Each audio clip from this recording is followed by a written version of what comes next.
मेरे मन में तो यही बड़ो चाव, संतन को देखूं आव तो। बड़े भाग गुरु संत मिलाए, ऐसे कुछ भजन है।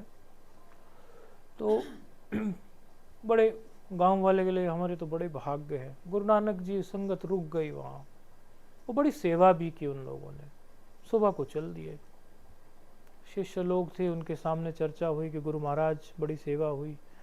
अरे बोले ये गांव के लोग, इनका पैर कभी इस गांव में टिके ना। बोले अच्छा गुरु जी, गुरु महाराज ऐसी बात है? बोले हाँ। और बोले गुरु महाराज वो जिन्होंने रात को में ठहराया नहीं था? अरे बोले वो गांव में सदा स्थिर रहे। बोले लीला समझ में नहीं आई आपकी। संतों की तो बात बात में बात होती, जैसे केले के पात पात में पात होती है, संतों की बात बात में बात होती है। हमारी एक भक्त हैं, दिल्ली की माता है, लांबा माता, 70 वर्ष की है वो। तो अभी तो ज़्यादा हो गई होंगी, भगवान जाने, बड़ी पुरानी जुड़ी हुई है माता। तो बहुत पहले से प्रभु जी कहती, महाराज जी ऐसे अलग अलग संबोधन करती। कुछ भी बात होती है हमारी, कह देते ना कुछ मजाक में, कहते प्रभु जी तो प्रभु जी है, मजाक में कुछ भी बोलते हैं, उसकी भी कोई बात में बड़ा रहस्य छिपा होता है। तो फिर पूछती हैं आपने मजाक में ऐसा बोला, इसके पीछे क्या अर्थ है? तो जो पुराने लोग होते हैं वो जानते हैं इस बात को कि संतों की बात बात में बात, जैसे केले की पात पात में पात। तो बोले महाराज हमारी समझ में नहीं आया गुरु महाराज, आपने जिन्होंने आपको भोजन दिया, रात को सोने का ठीक से बिछौना दिया, कह रहे हो इनका पैर कभी ना जमे, इनके पैर में चक्री हो जाए, घूमते रहे जहां तहां। और दूसरे जिन्होंने 2 रोटी नहीं दी, रहने तक नहीं दिया गांव में, कह रहे यहीं स्थिर हो जाए। अरे बोले ये इतने सज्जन लोग हैं, इनके अंदर सज्जनता है, यदि ये घूमेंगे तो सज्जनता का ही तो प्रचार प्रसार करेंगे, इनकी सज्जनता की सुगंध सबको मिलेगी, जहां जाएंगे वहां सज्जनता का प्रचार प्रसार होगा। और वो ऐसे लोग हैं, उन्हें संत सेवा का पता भी नहीं है। भाई ऐसे लोग तो यहीं रहेगा, इसी गांव के गांव में रह जाएं, इससे बाहर ही ना निकले। इससे बाहर निकलेंगे तो बोले गंदगी फैलाएंगे। संतों की अपनी लीला होती है। तो गुरुमुख लोगों में और मनमुख लोगों में बड़ा अंतर होता है। तो गुरुमुख के लिए कही ये बात, मनमुख के लिए नहीं कही। गुरुमुख के लिए ही कही कि थिर कर बैस्यो हरिजन प्यारे। क्यों बिटिया? थिर कर बैस्यो हरिजन प्यारे। आगे क्या है गुड़िया? अभी सुनाया इसने बच्ची ने, सदगुरु तुमरे काज संवारे। ये अरदास इस बच्ची ने अभी सुनाई। आपने अपने मन को स्थिर कर लिया गुरु के चरणों में, आपने गुरु में अपने आप को विलय कर दिया, मिला दिया। आपका कोई क्षुद्र में, छोटा में, क्षुद्र माना छोटा में, मैं I am something, I am something, I am something, ये मैं होता है ना, ये शेष नहीं रखा गुरु के बड़प्पन में। गुरु माना बड़ा। गुरु पूर्णिमा पे हमने 2 ही अर्थ बताए थे गुरु के। एक गुरु का मतलब होता है बड़ा, एक माना गु और रू, 2 शब्द से, 2 वर्णों से मिलके बनाया ये शब्द गुरु। तो गु माना होता है अंधकार, रू माना होता है प्रकाश। अंधकार से प्रकाश की ओर जो ले जाए वो होते हैं गुरु। तो गुरु के चरणों में आपने अपना मन लगा दिया। शंकराचार्य जी ने गुरु अष्टकम रचा, और गुरु अष्टकम में उन्होंने क्या नहीं कहा, ये समझ लीजिए आप कि जितने भी वैभव आप प्राप्त कर सकते हैं, सभी वैभव के बारे में उन्होंने कह दिया गुरु अष्टकम में। शरीरम स्वरूपम तथा वा कलत्रम यशश्चारुचित्रम धनम मेरुतुल्यम मनश्चेन लग्नम गुरोरंगि पद्मे ततः किम ततः किम ततः किम ततः किम। बोले शरीर स्वरूप हो, बड़ा सुंदर शरीर हो, पुत्र पौत्रादि कुल गोत्र सब आपको की सब धन धान्य है आपका। गुरु अष्टकम शंकराचार्य जी के द्वारा रचित है। सब कुछ आपके पास है,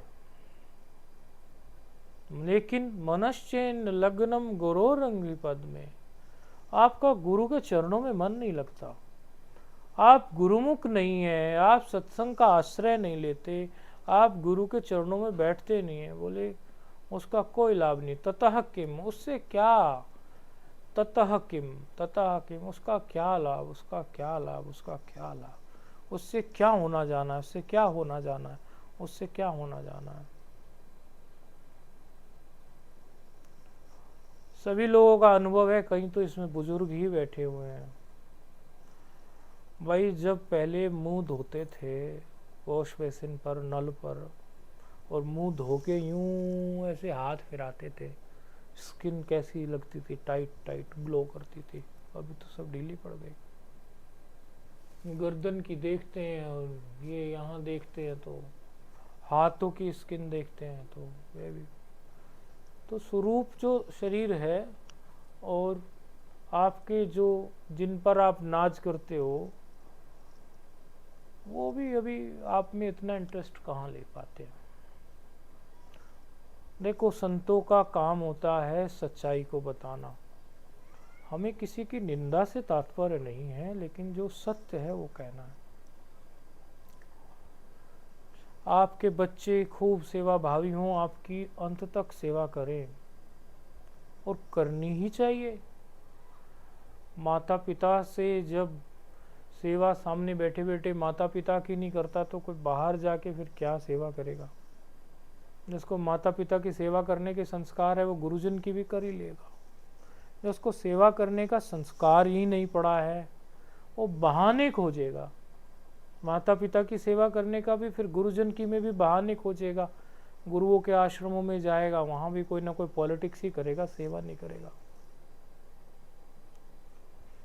लेकिन फिर भी इन सब बातों के बावजूद भी आप लोगों का अनुभव होगा माताओं का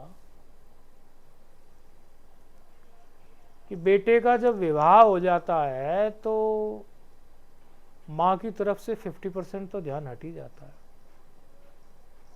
और थोड़ी उम्र बीत जाती है तो और थोड़ा ध्यान हट जाता है, और थोड़ा ध्यान हट जाता है।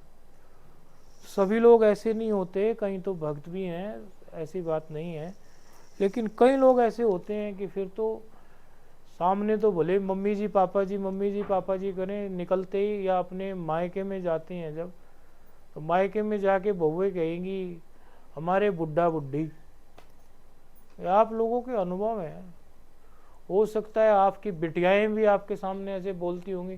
जब आपकी बिटियाएं आपके सामने ऐसे बोलती हमारे बुढ़े बुढ़ी, तो आपकी बहू भी आपके लिए बोलती होगी हमारे बुढ़े बुढ़ी। अब सामने तो मम्मी पापा ही थे, वो थोड़ा सा हटे पीछे तो बुढ़े बुढ़ी हो गई। सत्य है जी, सत्य।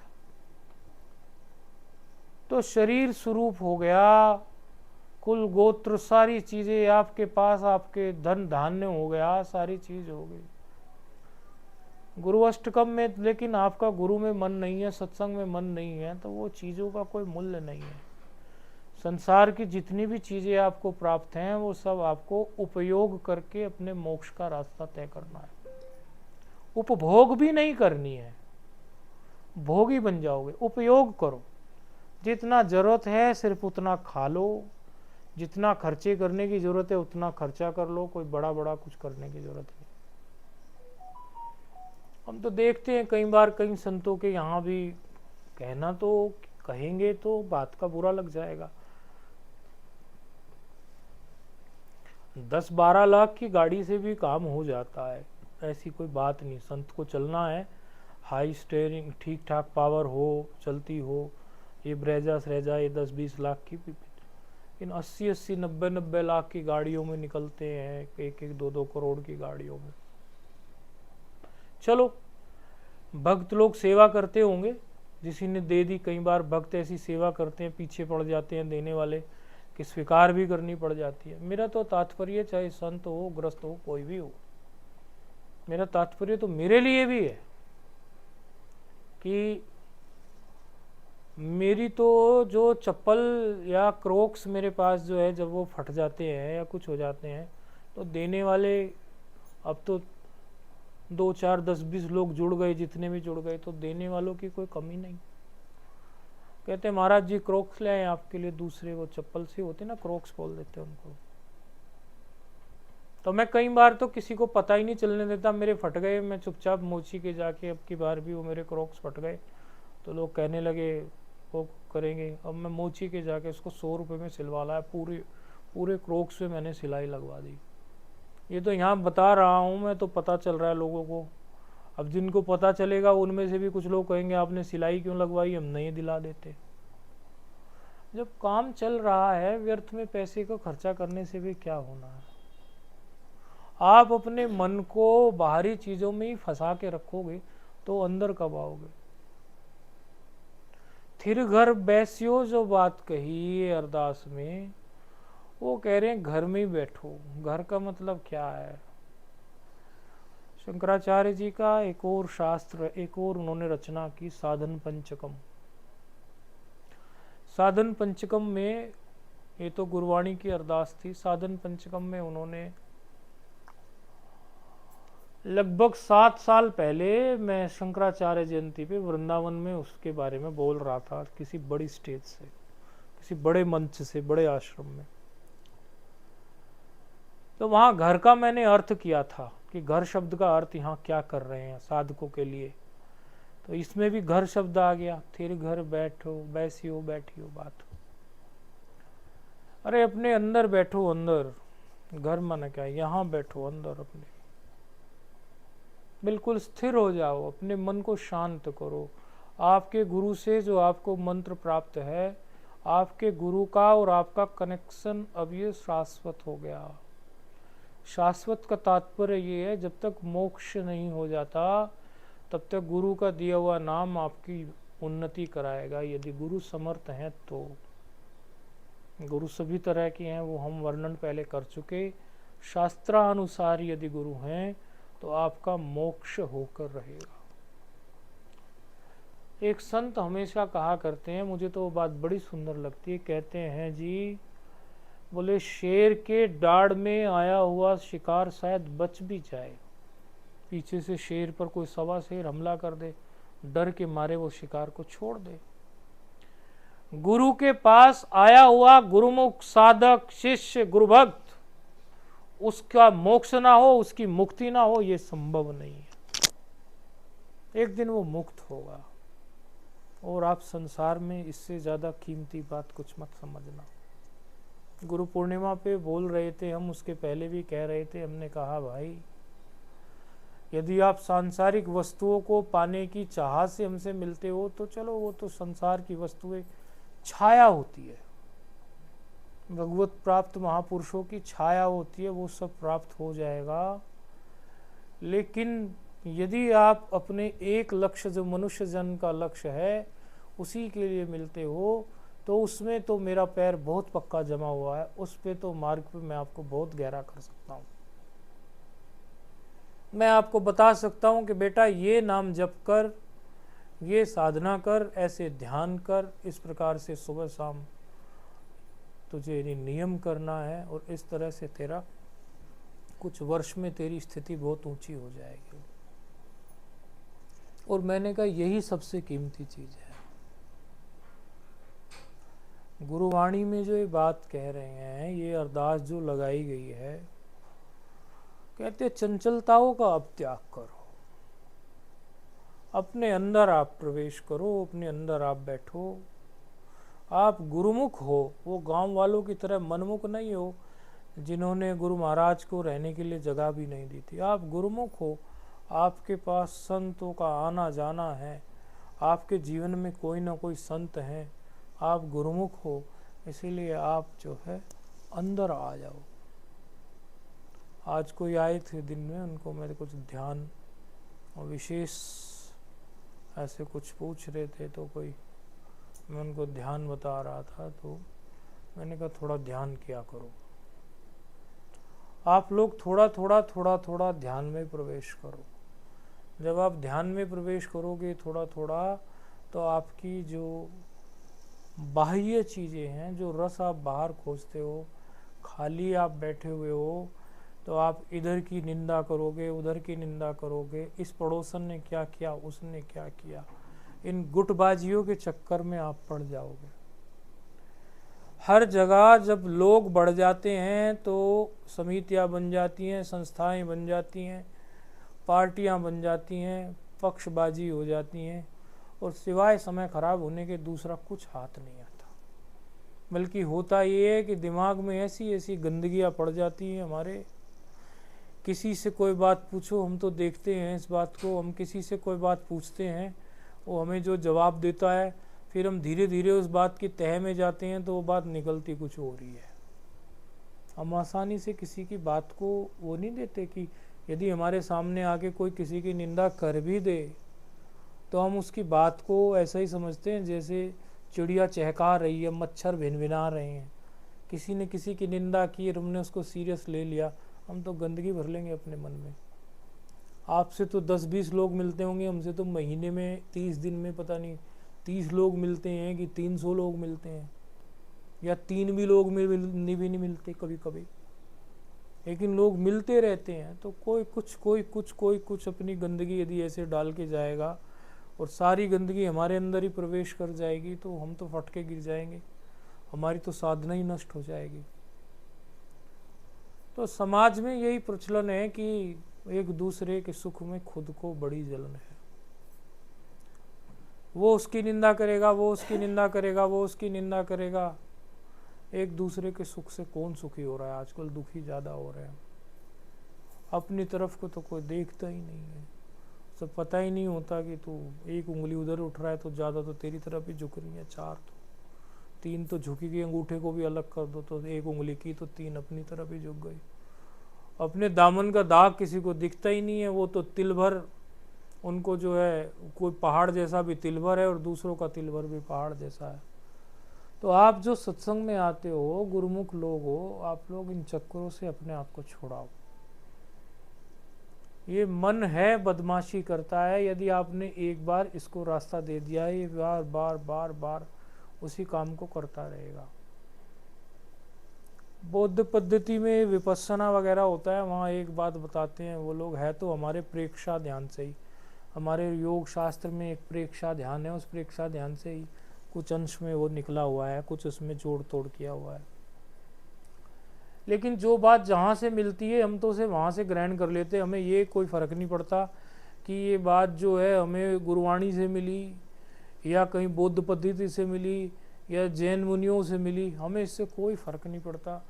जीवन में जो सुंदर बात हो उसको ग्रहण करना चाहिए। तो वहाँ कई बार विपස්සना वो कराते हैं तो वो कहते हैं कि भाई ये आपके अंदर जो ये रिएक्शंस देने की आदत है किसी भी चीज़ के प्रति, कोई घटना घटी फिर रिएक्शन पास कर दी, नहीं ऐसा नहीं ऐसा। आप जो है रिएक्शंस देते हो, बोले एक रिएक्शन के पीछे दूसरी रिएक्शन खड़ी है, दूसरी के पीछे तीसरी खड़ी है, ये तो सिलसिला चल पड़ता है। आप खुद ही देखिए, यदि आप कुछ एक आपके साथ किसी की कोई मुँह भाषा हो जाए, कोई बहस हो जाए, आप उसको एक बात सुनाओगे, कहाँ रुकता है सिलसिला? फिर वो आपको सुनाता, फिर दूसरी आप सुनाते हो, फिर आप ही तीसरी, फिर चौथी, फिर पांचवी, फिर छठी, ये सिलसिला ही चल पड़ता है। और यदि उस सिलसिले को वहीं रोक दिया जाए तो जो गुरुमुख लोग हैं वो ये बात समझ ले, हमसे मंत्र लिया है तो भी ठीक है, नहीं लिया है तो भी ठीक है। हमें ऐसा भी कुछ नहीं है कि जो हमसे मंत्र लिया है या हमारा ही जो शिष्य भक्त है हम उसी को ध्यान बताएं। अब जो सत्संग में पहुंच गया है उसके अंदर संस्कार तो है ही। आप आज से एक ध्यान छोटा सा करने की कोशिश करें। जब आप बैठ जाएं, कोई एक ऐसा समय चुन लें जिस समय आपके फ़ोन की घंटी बजने के चांसेस ना हो, डोरबेल बजने के चांसेस ना हो, घर की कोई जिम्मेदारी, किसी को भोजन परोसने की, घर का काम करने की, ऑफिस की, किसी भी तरह की कोई जिम्मेदारी आपको ना खींच रही हो, ऐसा कोई समय चुन ले। हो सके यदि दिन में ऐसा समय ना भी मिले तो शाम को, रात को जब भोजन हो जाए, सोने के लिए जाएं, तब तो प्राय मिल ही जाएगा। कई वर्ष तक मैं भी ध्यान रात को ही करता रहा। पुरानी बात बता रहे हैं, जब नौकरी में थे, ऑफिस में थे, तो दिन भर तो ऑफिस होता था, डिस्टर्बेंस होता था, ध्यान करने का मन करता था, तो हम तो भोजन करके आराम से बैठ जाते थे, रात को फिर ध्यान करते थे। तो आप लोगों को भी दिन भर में यदि समय नहीं मिले तो रात को आप ध्यान कर लें, आराम से सहज मुद्रा में आप बैठ जाया करें। उसमें आपको ऐसा नहीं है कि आपको कोई पद्मासन लगाना है, कोई आपको आसन विशेष कोई वज्रासन लगाना है, ऐसा कुछ भी नहीं है। जिसमें आप आराम से बैठ सको, आलती पालती लगा के बैठो, पैर फैला के बैठो, कुर्सी पे बैठो, बस ध्यान रहे इतना भोजन ना किया हुआ हो कि झट से नींद ही आ जाए थोड़ी देर में, कुछ देर हो जाए, वो बाद में नींद आएगी तो आ जाए, लेकिन जो नियम है वो तो हो जाए पूरा। श्वास आता है, श्वास जाता है, श्वास के आने जाने में पेट हिलता है, नाक के सामने भी हवा निकलती है, तो ऐसे भी पता चलता है हवा निकलती है, तो ऐसे नहीं पता चलता, तो पेट भी हिलता है, पता चलता है कि श्वास आ रहा है, श्वास जा रहा है नेचुरली। श्वास को ये नहीं है कि श्वास को आप लेने की कोशिश करें या तेज करने की कोशिश करें या कोई प्राणायाम करें, नहीं, ऐसा मैं कुछ नहीं कह रहा हूँ। नेचुरली जो श्वास आ रहा है, श्वास जा रहा है। आपके पास आपका जो भी मंत्र हो, माना कोई शिव मंत्र है, राम मंत्र है, कृष्ण मंत्र है, यही हमारे मंत्र होते हैं, विष्णु जी का मंत्र है, ये सनातन मंत्र है, या और भी कोई किसी के पास हो, हमें उससे भी कोई शिकायत नहीं है। आप ध्यान करिए बस। आपको एक और बात हम बोल देते हैं, कई बार कई लोग सत्संग में आने से ऐसे भी कई बार कतराते हों कि भाई पता नहीं वहाँ सब लोग रखते हैं, हमें भी कुछ रखना पड़े हो। छोड़ दो इन बातों को, कुछ रखना नहीं है, आप प्रसाद लो जाओ।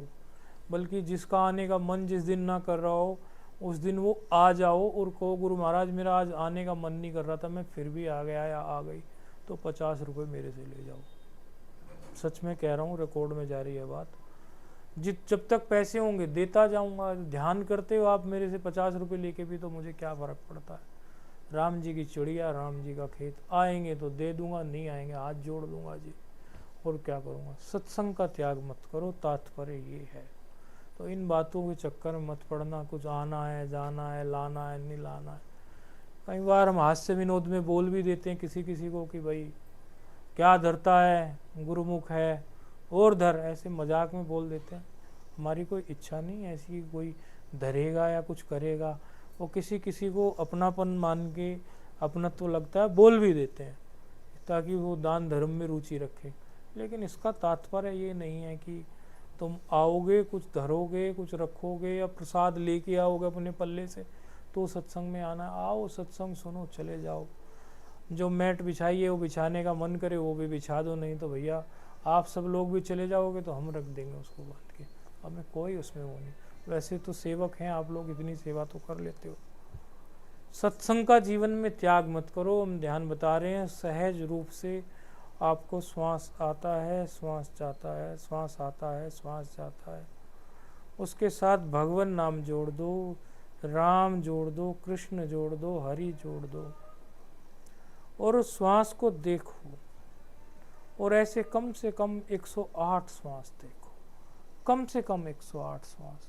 जब तक 108 श्वास पूरे ना देख लो तब तक पीछा नहीं छोड़ो। कई बार क्या होगा कि श्वास देखने में गिनती में गड़बड़ हो जाएगी, आप भूल जाओगे 52 श्वास गिने थे या 22 श्वास गिने थे। फिर से शुरू कर दो, पूरे विवेक से, होश से आप 108 श्वास तो गिन ही लो।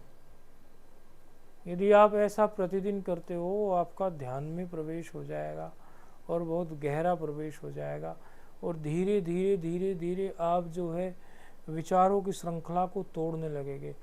यदि आपको 1 मिनट में जैसे किसी व्यक्ति को 16 श्वास आते हैं, उससे होगा ये कि फिर आपको 12-11 आपके कुछ श्वास भी बच जाएंगे। व्यक्ति का जब जन्म होता है और उसकी मृत्यु निर्धारित होती है तो आयुष्य निर्धारित जो होती है वो श्वास के आधार पर होती है कि पूरे जीवन के 70-80 वर्ष लगें, चाहे कितने भी वर्ष लगें, इस व्यक्ति के 1 करोड़ श्वास हैं, 1 अरब श्वास हैं, 50 अरब श्वास हैं, ऐसे श्वास निर्धारित होते हैं। इतने श्वास इसको लेने हैं। कुछ श्वास आप अपने बचा लोगे, उम्र भी बड़ी हो जाएगी आप। कई बार कई लोगों को मैं कहता था कि वो पूछते थे गुरु महाराज आप सबको सब कुछ बताते हैं, आपके बारे में कुछ बताइए, आपकी कितनी आयुष्य है। मैंने कहा यदि मैं ऐसी सामान्य अवस्था में रहा तो 74 वर्ष जीऊँगा, मेरा ये आयुष्य है। और यदि मैं ध्यान में थोड़ा मेरी प्रवृत्ति कम हो गई, लोग जो है मिलने वाले जुलने वाले कम हो गए, तो फिर जो है आयुष्य 80 के ऊपर भी जा सकती है।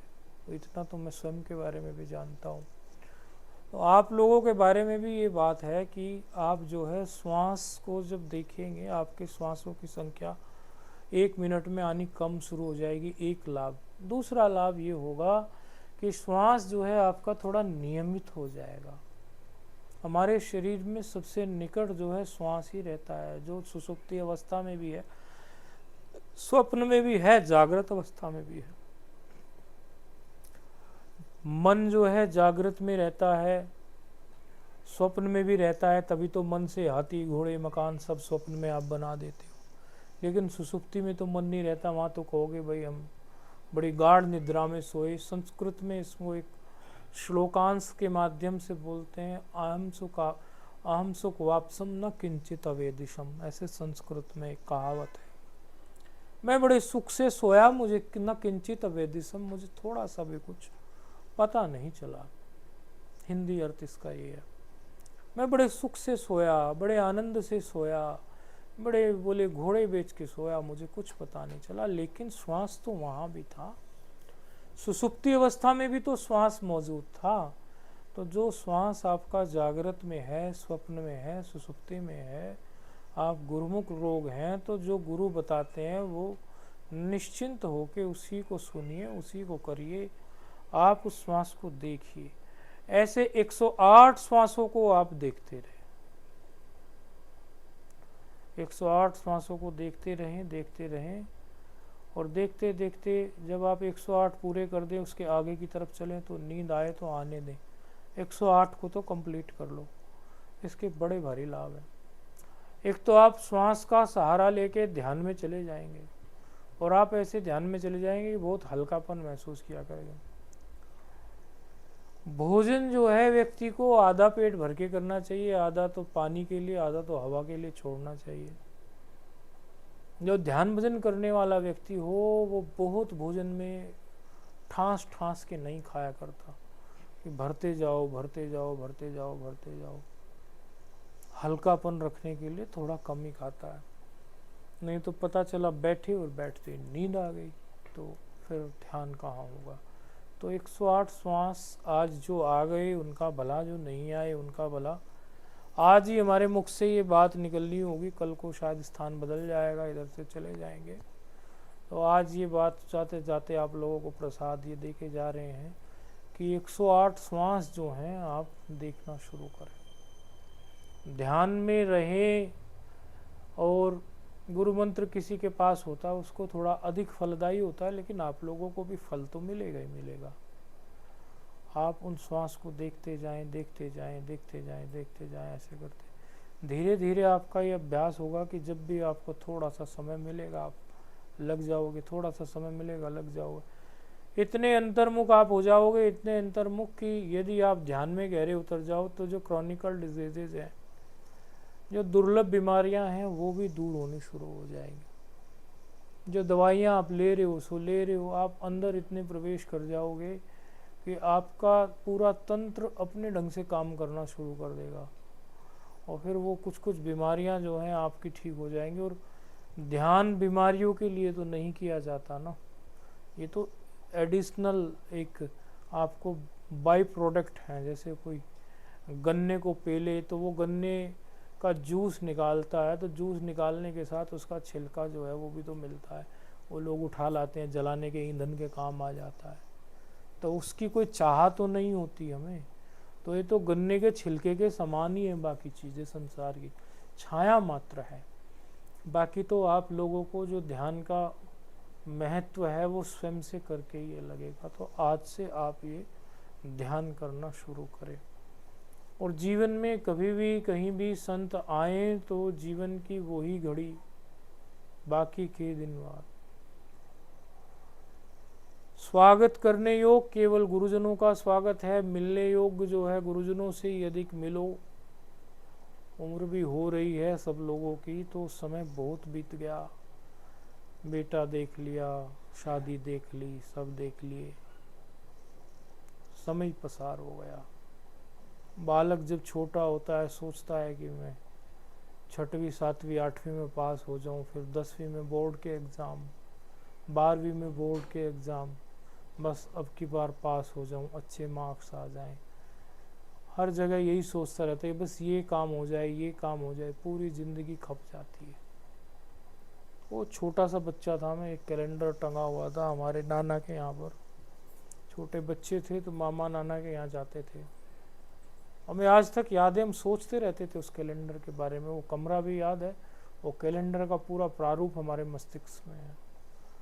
आप लोगों ने सुनी होगी वो, जब तक जिंदगी रहेगी फुर्सत ना होगी काम से, कुछ समय ऐसा निकालो प्रेम कर लो राम से। मैं बचपन बहुत छोटा था तब पढ़ा था, मैं याद रह जाती है बात।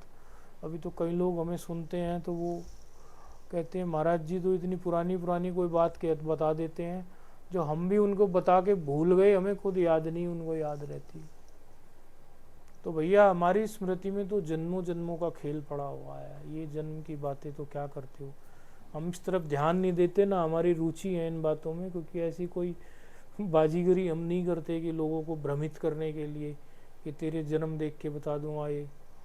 लेकिन गुरुजनों की कृपा से बहुत सी चीज़ें सीखी हुई हैं, तो हम तो परते उतार उतार के पिछले के जन्मों में भी पहुंच जाते हैं कभी कभी। तो फिर ये जन्म की बातों को याद करना तो कौन कठिन बात है। एक बार हमने हमारी माँ से बोला कि हम छोटे बच्चे थे तो यहाँ ऐसा था, एक ऐसे लकड़ी के टांड बोल देते हैं, ऐसा था। और हमारे दादा के भाई, अभी दादा ही हो गए ना, वो हमें पेट पे खिलाते थे क्या, तो बोले